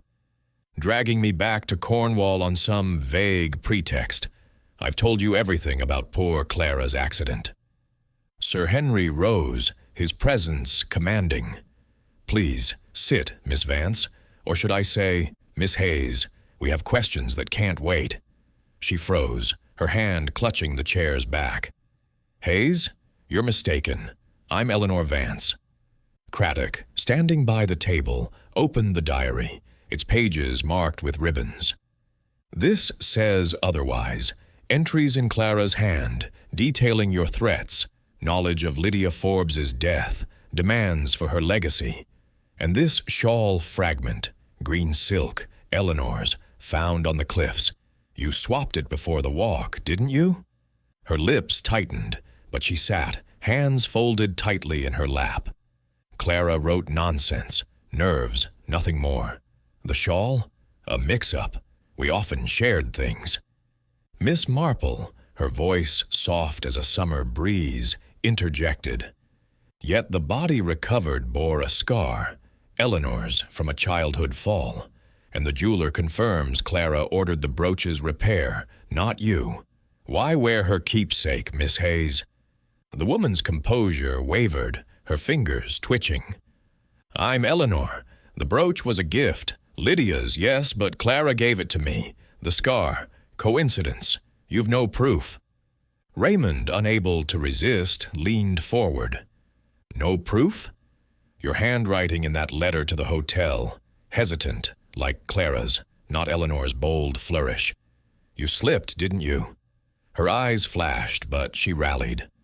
"Clara fell. Accidentally. I tried to save her. You're twisting facts to fit a fantasy." Sir Henry produced a photograph, the grainy sketch of Forbes's brooch from the Devon papers. "This was Clara's, inherited from Lydia Forbes, whose death you were tied to. You wore it in London, claiming it as yours. Why?" She hesitated, a bead of sweat on her brow. "A sentimental trinket Clara had no use for. It." Miss Marple set aside her knitting, her gaze piercing. "Sentiment doesn't explain the diary's fear. E knows of LF, threatens to expose. Nor the red-sealed letters Mrs. Pym saw you burn. Blackmail, perhaps. Eleanor knew your past, pressed you for money to cover her debts, but you saw another way out, on those cliffs." The woman's hands clenched, her voice rising. "You're mad. I loved Clara like a sister. She was frail, reckless that night. I couldn't save her." Craddock, calm but relentless, presented the latest telegram. "Eleanor's debts, £8,500, creditors threatening ruin. Clara's legacy, £20,000, enough to start anew. And your past, Lydia Forbes, Agatha Trent, both drowned, both tied to you under different names. A pattern, Miss Hayes." She stood, her chair scraping. "Lies. I'm Eleanor Vance. You've no right." Miss Marple's voice cut through, gentle yet unyielding. "You are Clara Hayes. Eleanor was strong, a swimmer, yet the body had her scar and a sprained ankle, recent from a stumble, not Clara's dizzy spells. You argued on the cliffs, swapped shawls to confuse witnesses, and pushed her. You took her name, her life, to escape your own sins." The woman's face crumpled, tears welling, but she clung to defiance. "It was an accident," She pushed me first, taunting my weakness. We struggled. She fell. I saw my chance. Her debts, my past, gone in one moment. Sir Henry leaned forward. And Forbes? Trenta. Were they accidents too? Her voice dropped to a whisper. They slipped. Misfortune. I only took what was owed me. Craddock signaled to a constable waiting outside, who entered with handcuffs. Clara Hayes, you're under arrest for the murder of Eleanor Vance. As the cuffs clicked, she slumped, the fight draining from her. I wanted freedom, she murmured. Eleanor's life was a cage, debts, demands. I had no choice. Miss Marple watched, her heart heavy but resolute. Choice is always ours, my dear, but it comes with consequences, like the ripples from a stone cast into a pond. The room fell silent, the storm outside roaring its approval. Perkins, hovering at the door, looked shaken. Never thought. She seemed so proper. Raymond, subdued for once, shook his head. A perfect villain, meekness masking murder. The group retired to the dining room, where a late luncheon awaited. Crab soup and warm rolls, a comfort against the day's chill. Conversation turned reflective. Sir Henry puffed his pipe. A tidy case, thanks to you, Miss Marple. That diary, the shawl, small things, big truths. Craddock, closing his notebook, sighed. I'll need her full confession, details on Forbes, Trent. She's a serial opportunist preying on the vulnerable. Miss Marple, nibbling a roll, spoke softly. In St. Mary Mead, we had a girl, Mary, the baker's daughter, who poisoned her employer for a pittance. Meekness hides ambition, and ambition breeds desperation. As evening fell, the storm eased, leaving a sky streaked with gold. The group walked the cliffs one last time, the path now a silent witness to truth. Raymond, ever the storyteller, mused, I'll write this, Aunt Jane, but no fiction could match it. She smiled, her eyes on the horizon. Life, dear boy, writes the best stories. We merely read between the lines. Back at the hotel, a final telegram arrived. The moneylender confirmed Clara's payments, funneled through Eleanor's accounts, a desperate bid to keep her past buried. The case closed, but Miss Marple felt no triumph, only the quiet satisfaction of a knot untied. The sea, ever restless, whispered its own verdict as she turned toward home, her knitting bag a reminder of the patterns that bind us all. Chapter 8. The Unraveling. The storm that had battered the Cornish coast subsided as dusk settled over Penzance, leaving a sky streaked with crimson and gold, as if the heavens themselves were exhaling after the tempest of truth that had unfolded at the Cliffside Hotel.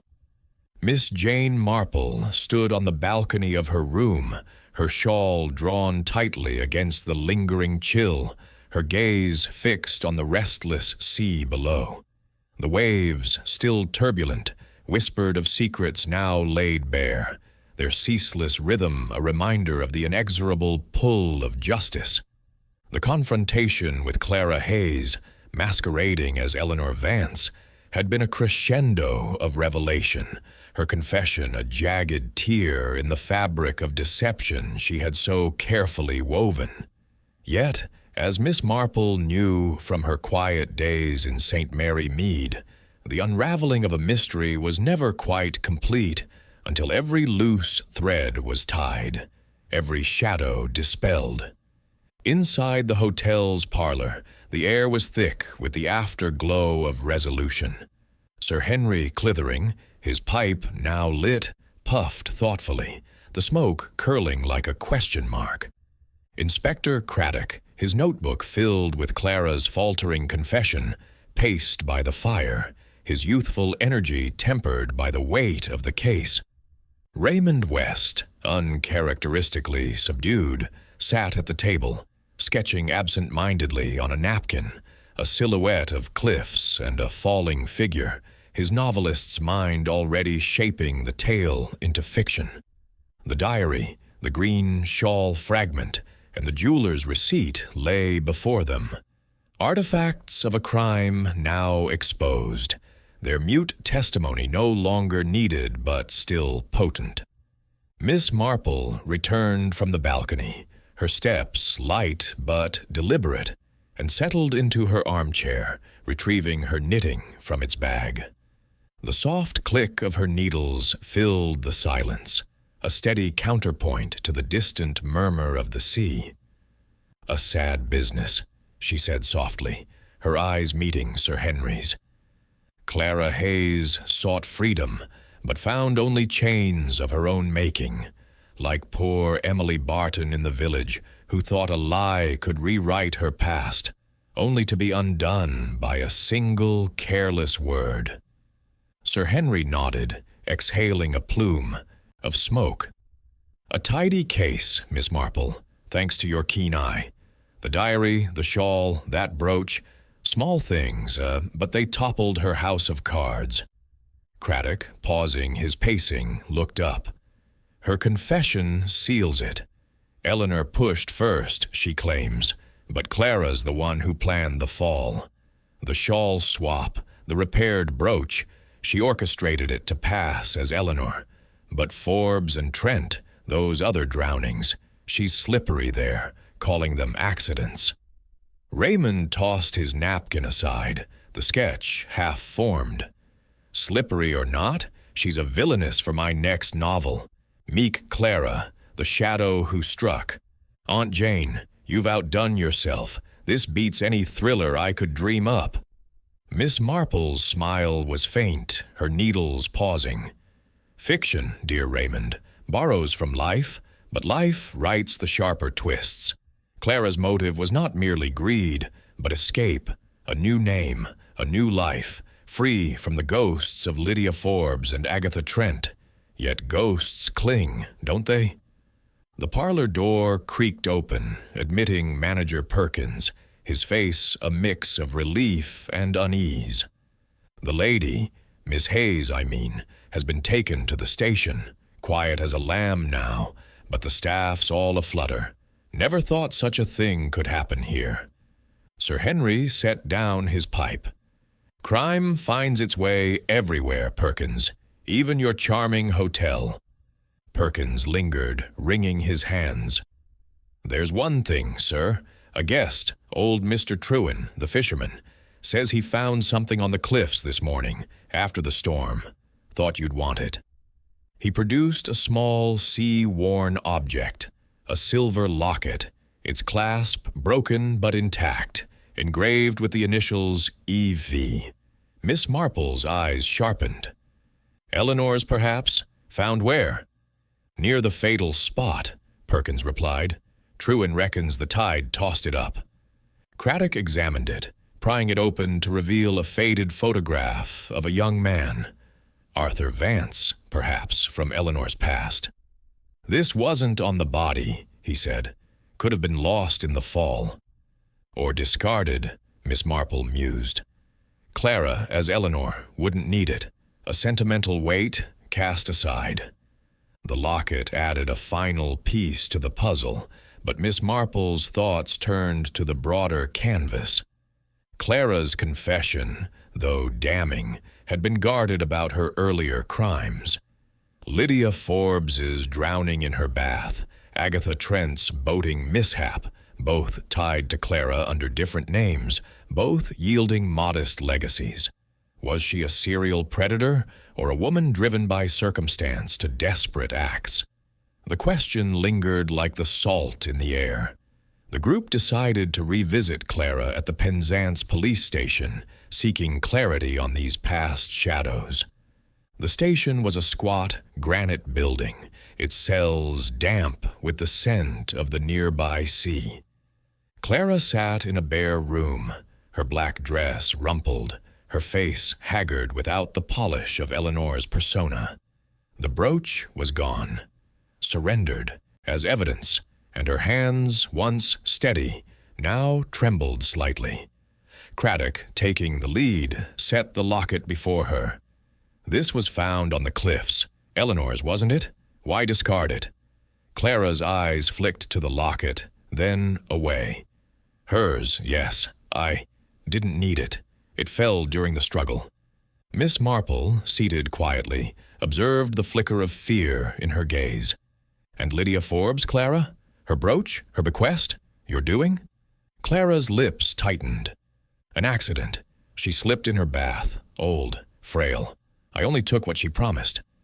And Agatha Trent? Sir Henry pressed, his voice stern. Another drowning, another legacy. Misfortune, Clara whispered, but her voice cracked. I was young, desperate, my brother's debts, my father's ruin. I had to survive.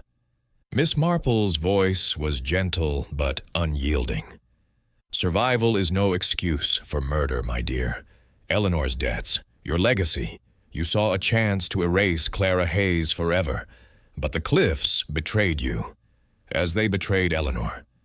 Clara's head bowed, tears falling. She knew about Forbes. Trent threatened to expose me unless I gave her my money. I couldn't go back to that life. Penniless, hunted. We argued. She pushed me. I pushed back. She fell. I saw freedom. Craddock scribbled, his face grim. And the shawl swap? The diary? Planned, she admitted. I knew they'd look for Clara's body. I wore her shawl, let hers be found. The diary, I wrote it to seem the victim, if questions arose. Raymond, standing by the door, shook his head. A masterstroke, nearly flawless, but you forgot the scar, the handwriting. Clara's eyes met Miss Marple's, a spark of defiance. How did you see through it? I was so careful. Miss Marple's smile was sad. In St. Mary Mead, I've known many Claras, quiet souls with hidden fires. Your care was your undoing. The brooch, too bold. The diary, too neat. Truth, my dear, has a way of slipping through the cracks. The constable led Clara away, her steps heavy, the weight of her past finally anchoring her. The group returned to the hotel, the sea now calm under a starlit sky. Over a late supper of lobster bisque and warm bread, conversation turned to reflection. Sir Henry raised a glass of claret. To Miss Marple, whose village wisdom outshines Scotland Yard. She blushed faintly, sipping her tea. Nonsense, Sir Henry. I merely observe what others overlook, like Mrs. Bantry's maid, who hid her theft behind a saintly face. Craddock, closing his notebook, sighed. We'll dig into Forbes and Trent, likely more charges to come. Clara's no innocent lamb. Raymond, revived by the meal, sketched again, this time a courtroom scene. I'll call it The Shadows Fall. Aunt Jane, you're my muse. She chuckled. Write what you will, dear, but leave some mysteries to life. It's far richer than any page. The next morning, the group prepared to depart Penzance, their task complete. Miss Marple walked the cliffs one last time, the path now bathed in sunlight, the sea a glittering expanse. She found another pebble, smooth and gray, and slipped it into her pocket, a memento of a case solved, a life reclaimed. The locket, now evidence, would join the brooch in a police vault, silent witnesses to Clara's unraveling. As the train carried them back to London, the countryside unfolded like a gentle promise of order, restored. Sir Henry read. The Times, Craddock dozed, and Raymond scribbled notes for his novel. Miss Marple, her knitting resumed, reflected on the patterns of human nature. Ambition, fear, the desperate grasp for a new beginning. Clara Hayes had sought to rewrite her story, but the ink of truth had bled through. Back in St. Mary Mead, the village welcomed her with its familiar rhythms, the church bell tolling, the postmistress gossiping, the roses blooming in her garden. She resumed her armchair by the window, her needles clicking as she crafted a scarf for the vicar's wife. The case, though solved, lingered in her thoughts, a reminder that even the quietest shadows could cast long, dark webs. A letter from Raymond arrived days later, brimming with plans for his novel. "You'll be the heroine, Aunt Jane, disguised, of course." She smiled, setting it aside. The sea, the cliffs, Clara's tearful confession, they faded into the tapestry of her memory, another thread in the endless skein of human folly.